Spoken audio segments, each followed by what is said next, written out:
নির্বাচন কমিশন কি সত্যি নিরপেক্ষ? উঠছে আজ প্রশ্ন সমগ্র ভারতবর্ষ জুড়ে। নির্বাচন কমিশন কি সত্যি ভোট চুরি করেছে? নির্বাচন কমিশন কি সত্যি কেন্দ্র সরকারের ইশারায় চলছে?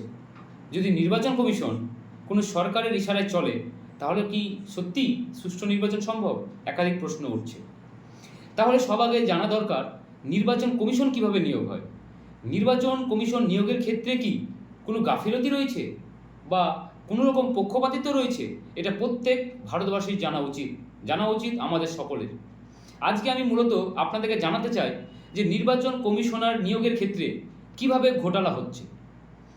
নির্বাচন কমিশনার নিয়োগ করেন আমাদের দেশের রাষ্ট্রপতি, কিন্তু নির্বাচন কমিশনার নিয়োগের নির্দিষ্ট কোনো আইন আমাদের দেশে ছিল না। স্বাভাবিক কারণে সুপ্রিম কোর্টে প্রধান বিচারপতি বলেছিলেন একটি মামলাকে কেন্দ্র করে যে নির্বাচন কমিশন যে কমিটি গঠন হবে বা নির্বাচন কমিশনার যিনি চিফ নির্বাচন কমিশনার হবেন, তারা কার মাধ্যমে নিয়োগ করা হবে এবং সেই সিলেকশন কমিটিতে কারা থাকবেন। সেই সময় চিফ জাস্টিস বলেছিলেন যে সেই নির্বাচন কমিশনার চিফ ইলেকশন কমিশনার নিয়োগের যে সিলেকশন বোর্ড হবে, সেই বোর্ডে থাকবে প্রধানমন্ত্রী, বিরোধী দলনেতা এবং আমাদের সর্বোচ্চ ন্যায়ালয় অর্থাৎ বিচারালয়ের বিচারপতি।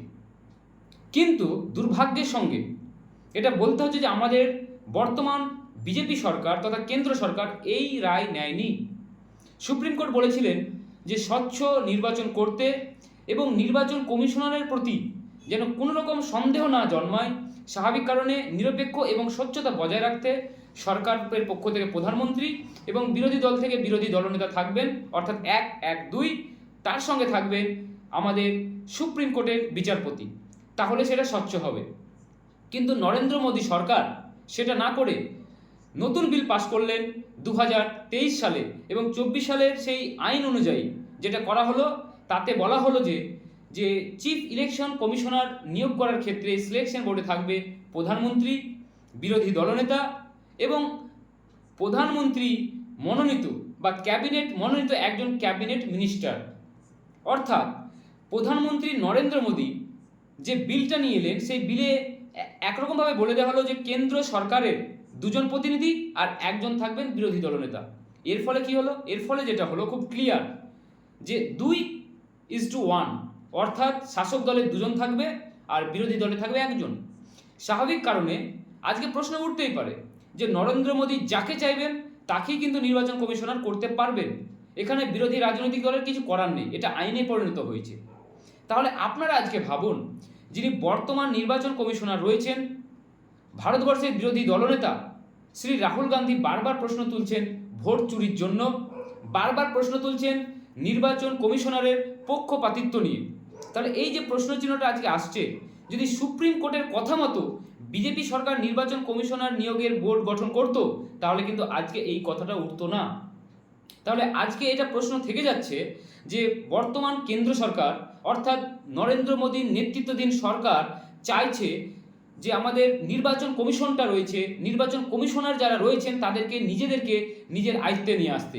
অর্থাৎ কোনো নির্বাচন কমিশনার যদি মনে করেন যে তিনি সঠিকভাবে কাজ করবেন এবং সেই কাজকে যদি কেন্দ্র সরকার মনে করে যে না, এই নির্বাচন কমিশনকে রাখবো না, আমরা আমাদের ইচ্ছা মতো যাকে ইচ্ছা তাকে আমরা নির্বাচন কমিশনারের চেয়ারে বসাবো, তাহলে তিনি আরাম করেই সেই চেয়ারে বসাতে পারেন, যেটা একটি বৃহৎ গণতান্ত্রিক দেশের জন্য লজ্জার বলে আমার মনে হয়।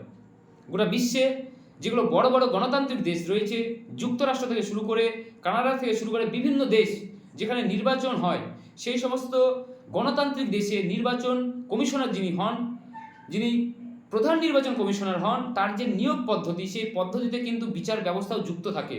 কিন্তু খুব দুর্ভাগ্য যে আমাদের দেশ আজকে স্বাধীনতার 78 বছর পর আমরা 79তম স্বাধীনতা দিবস উদযাপন করলাম, কিন্তু আজকের ডেটে আমাদের যে ভোট দানের অধিকার, সকল মানুষের সমান অধিকার, তিনি কোটিপতি হন অথবা বস্তির ব্যক্তি হন, প্রত্যেকের ভোট একটি, সেই বৃহৎ স্বাধীনতা থেকে হয়তো আমাদেরকে পিছনের দিকে ঠেলে দেওয়া হচ্ছে।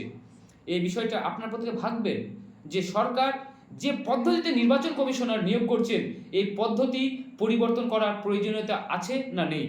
আপনারা কমেন্ট বক্সে জানাবেন যে নির্বাচন কমিশনারের নিয়োগ করার যে পদ্ধতি নরেন্দ্র মোদীর নেতৃত্বাধীন সরকার করেছে একতরফা পদ্ধতি, সেই পদ্ধতি পরিবর্তন করা দরকার না দরকার নয়?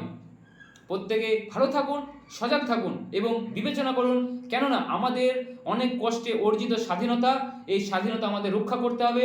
ভোট দানের যে অধিকার, ভোটের যে অধিকার, সেই অধিকারকে রক্ষা করার দায়িত্ব আমাদের।